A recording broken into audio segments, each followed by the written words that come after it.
Meanwhile, అది నా పిల్లరా, అది నా పిల్ల. హలో గైస్, ఈ 2025 లో హాలీవుడ్ నుంచి చాలా మూవీస్ అనేవి రాబోతున్నాయి. అందులో one of the most anticipated movie అయిన జురాసిక్ వరల్డ్ రీబర్త్ మూవీకి సంబంధించిన ఫస్ట్ అఫీషియల్ టీజర్ అయితే వచ్చేసింది. టీజర్ అయితే చాలా బాగుంది అండ్ మూవీ మీద ఇంట్రెస్ట్ అనేది క్రియేట్ చేసింది. అండ్ స్కార్లెట్ జోహాన్సన్ కూడా బాగానే ఉంది అనుకోండి. తను కూడా ఈ మూవీ మీద ఇంట్రెస్ట్ పెరగడానికి ఒక రీజన్ ఏంది, అది వేరే విషయం. అండ్ ఈ రోజు ఈ వీడియోలో జురాసిక్ వరల్డ్ రీబర్త్ మూవీకి సంబంధించిన ఫస్ట్ అఫీషియల్ టీజర్ ని మనం బ్రేక్ డౌన్ చేయబోతున్నాం. సో ఎటువంటి లేట్ చేయకుండా వీడియోలోకి వెళ్ళిపోదాం. ఈ టీజర్ స్టార్టింగ్ లో ఒక మ్యూజియం లో మార్టిన్ అండ్ జోరా బెనెట్ అనే ఇద్దరు క్యారెక్టర్స్ ని చూపిస్తారు. ఈ జోరా బెనెట్ క్యారెక్టర్ లో స్కార్లెట్ జోహాన్సన్ నటిస్తున్నారు. ఈవిడ ఈ మూవీలో ఆర్మ్ ఫోర్స్ వెటరన్ గా కనిపించబోతున్నారు. అంటే ఒకప్పుడు ఆర్మీలో పనిచేసి ఇప్పుడు డ్యూటీలో యాక్టివ్ గా లేని పర్సన్ అన్నమాట. వీళ్ళిద్దరూ డాక్టర్ హెన్రీ లూమిస్ అనే ఒక పర్సన్ దగ్గరికి వెళ్లి వీళ్ళు కండక్ట్ చేయబోతున్న ఒక మిషన్ గురించి చెప్తారు. అండ్ ఆ మిషన్ ఏంటి అంటే మనుషుల ప్రాణాలను కాపాడడానికి ఒక కొత్త మెడిసిన్ అయితే తయారు చేయబోతున్నారు. అండ్ వీళ్ళు ఈ మెడిసిన్ ని తయారు చేయాలి అంటే 3 జాతులకు చెందిన పెద్ద డైనోసార్స్ యొక్క DNA ని సేకరించాలి. అండ్ ఆ డైనోసార్స్ అనేవి ఒక ఐసోలేటెడ్ డేంజరస్ ఐలాండ్ లో ఉన్నాయి. సో ఆ డైనోసార్స్ నుంచి DNA సేకరించడానికి ఒక హంటింగ్ మిషన్ అయితే స్టార్ట్ చేశారు. అండ్ ఈ మిషన్ ని లీడ్ చేస్తుంది జోరా బెనెట్. ఈ మిషన్ ని కంప్లీట్ చేయాలి అంటే జోరా బెనెట్ కి ఒక టీం అవసరం అవుతుంది.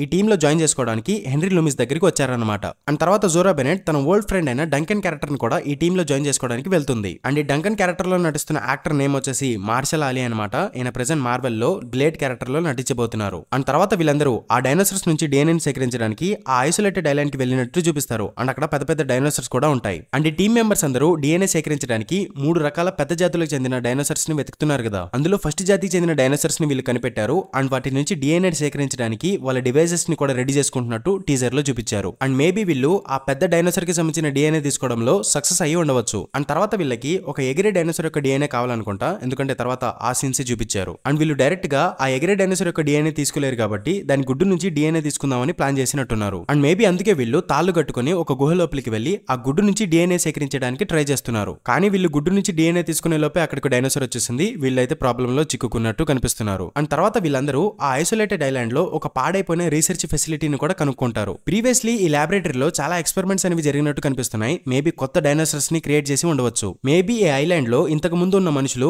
ఒక కొత్త రకమైన డైనోసార్ ని క్రియేట్ చేసి ఉండవచ్చు. అండ్ అది అక్కడ మొత్తం డిస్ట్రాయ్ చేసి ఉండవచ్చు. అండ్ మీరు సరిగ్గా గమనిస్తే దానికి సంబంధించిన ఒక షాట్ కూడా టీజర్ లో చూపించారు. అండ్ టీజర్ లో బ్యాక్గ్రౌండ్ లో ఒక డైలాగ్ వినిపిస్తూ ఉంటుంది. ఈ క్రియేచర్స్ అనేవి ఒరిజినల్ జురాసిక్ పార్క్ కి చాలా డేంజరస్ అని. అందుకే ఈ క్రియేచర్స్ అన్నిటిని ఈ ఐసోలేటెడ్ ఐలాండ్ లో వదిలేశారు అని చెప్పి డైలాగ్ వినిపిస్తూ ఉంటుంది. అండ్ ఈ జోరా బెనెట్ టీం అందరూ వెతుకుతున్న 3వ పెద్ద డైనోసార్ వచ్చేసి ఈ డైనోసార్ అయి ఉండవచ్చు. అండ్ దానికోసం వీళ్ళు తిరుగుతున్నారు అనుకుంటా. ఎందుకంటే తర్వాత షాట్ లో మార్షల్ ఆలీ క్యారెక్టర్ ఆ పెద్ద డైనోసార్ ని తన వైపుకి పిలుస్తున్నాడు. మేబీ వీళ్ళు ఆ డైనోసార్ నుంచి DNA ని సేకరించాలనుకుంటా. మేబీ ఈ సీన్ లో మార్షల్ ఆలీ ప్లే చేస్తున్న డంకన్ క్యారెక్టర్ డెఫినెట్లీ చనిపోతాడు. ఎందుకంటే తర్వాత సీన్స్ లో మార్షల్ ఆలీ క్యారెక్టర్ కనిపించడం లేదు. అండ్ ఈ జోరా బెనెట్ టీం మెంబర్స్ కి ఈ ఐసోలేటెడ్ ఐలాండ్ లో ఒక ఫ్యామిలీ కూడా కనిపించారు. మేబీ ఈ ఐలాండ్ లో ప్రీవియస్లీ జరిగిన ఎక్స్పెరిమెంట్స్ వల్ల ఒక డేంజరస్ డైనోసార్ క్రియేట్ అయ్యి ఉండవచ్చు. అండ్ ఆ డైనోసార్ అక్కడున్న రీసెర్చ్ ఫెసిలిటీని అండ్ ఆ ల్యాబొరేటరీని డిస్ట్రాయ్ చేయడం వల్ల అక్కడ వర్క్ చేస్తున్న డాక్టర్స్ కావచ్చు, సైంటిస్టులకు సంబంధించి కావచ్చు, ఎవరో ఒక ఫ్యామిలీ అయితే అక్కడ ఇరుక్కుపోయారు. బయట ప్రపంచంతో వాళ్ళకి కనెక్షన్స్ అయితే తెగిపోయాయి. మేబీ వీళ్ళు ఈ ఐసోలేటెడ్ ఐలాండ్ లో సర్వైవ్ అవడానికి బంకర్స్ లో అండ్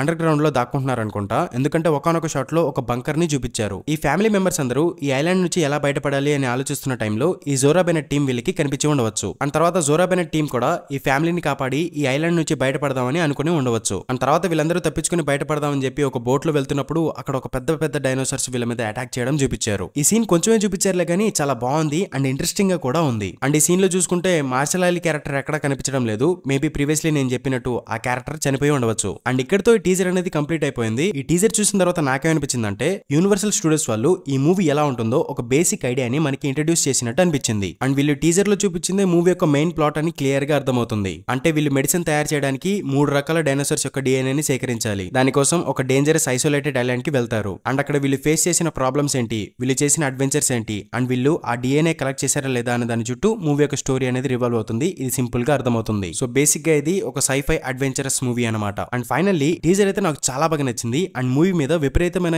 ఇంట్రెస్ట్ ని క్రియేట్ చేసింది. Actually last year universal studios వాళ్ళు ఈ మూవీని అనౌన్స్ చేసినప్పుడు ఈ మూవీ మీద నాకు ఇంట్రెస్ట్ లేదు అండ్ హోప్స్ కూడా లేవు. ఎందుకంటే ఈ జురాసిక్ పార్క్ ఫ్రాంచైజ్ లో ఫస్ట్ వచ్చిన ట్రిలాజీ బాగానే అనిపించింది అండ్ కొత్తగా అనిపించింది. కానీ తర్వాత ఈ ఫ్రాంచైజ్ లో జురాసిక్ వరల్డ్ అనే ఒక న్యూ ట్రిలాజీని స్టార్ట్ చేశారు. ఈ ట్రిలాజీలో వచ్చిన 3 మూవీస్ కూడా 1 బిలియన్ కలెక్షన్స్ అయితే కొట్టాయి. కొట్టాయి, కానీ కంటెంట్ పరంగా క్వాలిటీ అనేది తగ్గుతూ వచ్చింది. ప్రతి మూవీలో రిపీటేటివ్ ప్లాట్ పాయింట్స్ ఉండటం, ప్లాట్ ఇన్కన్సిస్టెన్సీ, సరైన క్యారెక్టర్ డెవలప్మెంట్ లేకపోవడం, ఒరిజినల్ ట్రిలాజీ మెయింటైన్ చేసిన క్వాలిటీ లేకపోవడం, ఇలా మల్టిపుల్ రీజన్స్ వల్ల ఈ జురాసిక్ వరల్డ్ ట్రిలాజీ అనేది క్రిటిసిజం ఫేస్ చేస్తూ వచ్చింది. అండ్ ఈ ట్రిలాజీలో లాస్ట్ టైం వచ్చిన జురాసిక్ వరల్డ్ డొమినియన్ మూవీ అయితే 1 బిలియన్ కొట్టిందిలే, కానీ క్రిటికల్ గా చాలా నెగిటివిటీ ఫేస్ చేసింది. అండ్ అలాంటి టైంలో యూనివర్సల్ స్టూడియోస్ వాళ్ళు లాస్ట్ ఇయర్ కొత్త జురాసిక్ వరల్డ్ మూవీ రాబోతుంది అని చెప్పి అనౌన్స్ చేశారు. ఈ అనౌన్స్మెంట్ చూసిన తర్వాత ఈ మూవీ మీద ఎటువంటి హోప్స్ అయితే లేవు, అండ్ ఈ ఫ్రాంచైజ్ ని ఇంకెంత సాగదీస్తారా బాబు అనిపించింది. కానీ ఎప్పుడైతే జురాసిక్ పార్క్ మూవీ యొక్క స్క్రీన్ రైటర్ అయిన డేవిడ్ క్వైప్ ఈ మూవీకి స్క్రీన్ రైటర్ గా పనిచేయబోతున్నారు అని తెలిసిందో అప్పుడు ఈ మూవీ మీద కొంచెం హోప్ అనేది వచ్చింది. అండ్ తర్వాత గ్యారెత్ ఎడ్వర్డ్ ఈ మూవీని డైరెక్ట్ చేయబోతున్నారు అని తెలిసిన తర్వాత ఈ మూవీ మీద ఇంట్రెస్ట్ అనేది ఇంకా పెరిగింది. ఎందుకంటే ప్రీవియస్లీ